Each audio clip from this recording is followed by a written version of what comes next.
পুঁজিবাজারে প্রকৌশল খাতে তালিকাভুক্ত tech company Walton hi tech industries PLC আবারও গ্রিন ফ্যাক্টরি অ্যাওয়ার্ড অর্জন করেছে।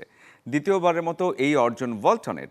শ্রম ও কর্মসংস্থান মন্ত্রণালয়ের নীতিমালার আওতায় অপরিহার্য পরিবেশগত ও প্রাতিষ্ঠানিক প্রতিপালন এবং উদ্ভাবনী কার্যক্রম বিবেচনায় ওয়ালটনকে এই পুরস্কার দেওয়া হয়। ইলেকট্রিক অ্যান্ড ইলেকট্রনিক্স পণ্য প্রস্তুতকারক খাতে 2023 সালেও এই স্বীকৃতি পেয়েছিল ওয়ালটন। রাজধানীর ওসমানী স্মৃতি মিলনায়তনে আয়োজিত অনুষ্ঠানে ওয়ালটনকে গ্রিন ফ্যাক্টরি অ্যাওয়ার্ড 2025 প্রদান করা হয়।